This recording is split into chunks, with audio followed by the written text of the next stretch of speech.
মানে গাড়ির তো ক্ষতি হচ্ছে, তাছাড়া ওই যে মানুষ পিছনে বসতে গেলে সামনে চলে আসছে। বারবার বিভিন্ন মহলের দরবার করে কোনো লাভ না হওয়ায় এবার রাস্তা ও জলের দাবিতে আদালতের দ্বারস্থ গ্রামবাসীরা। টাইম কল নাই, বাড়ি বাড়ি টাইম কল দিচ্ছে, সময় মতন জল দেয় না, জল পাওয়া যাচ্ছে না। পানীয় জল এবং বিদ্যুতের চরম সংকট। বিদ্যুৎ গত কয়েকদিন আগে আমরা আমাদের 52 বিঘা এলাকার কথাই বলি, সেই ধরেন বেলা 1টায় লাইন গিয়েছে, পরের দিন মোটামুটি সন্ধ্যা 7টা-8টায় লাইন আসলো। মালদার ইংরেজ বাজারের কাজীগ্রাম এলাকার ঘটনা। মালদার ইংরেজ বাজার ব্লকের কাজিরাম গ্রাম পঞ্চায়েতের অন্তর্গত বাগবাড়ি 52 বিঘা এলাকায় দীর্ঘদিন ধরে রাস্তায় জল সহ একাধিক সমস্যা রয়েছে।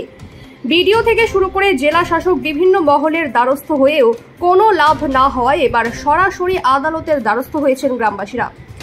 আদালত নির্দেশ দিয়েছে দ্রুত এই এলাকার রাস্তা, নিকাশি ও পানীয় জলের ব্যবস্থা করার।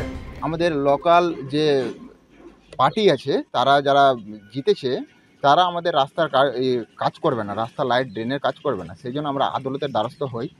চিফ জাস্টিস কলকাতা হাইকোর্টের চিফ জাস্টিস 2 দিন আগে একটা অর্ডার পাস করেছে।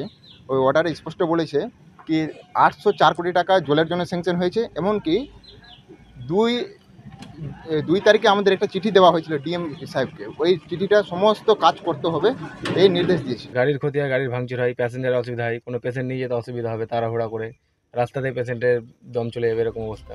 ঘটনা ঘিরে শুরু হয়েছে রাজনৈতিক তরজা। বর্তমান শাসক দল তৃণমূল কংগ্রেস মানুষের কোনো কাজ করে না, তাই বাধ্য হয়ে মানুষ আদালতের দ্বারস্থ হয়ে সেখান থেকে ন্যূনতম অধিকারের জন্য আদালতের মাধ্যমে তাদের অধিকার পাওয়ার চেষ্টা করছে।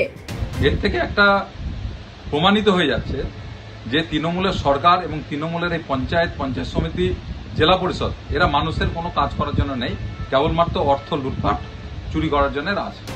জেলা তৃণমূলের সহ সভাপতি শুভময় বসু বলেন, এই কাজ করা উচিত ছিল গ্রাম পঞ্চায়েত, পঞ্চায়েত সমিতি বা জেলা পরিষদে।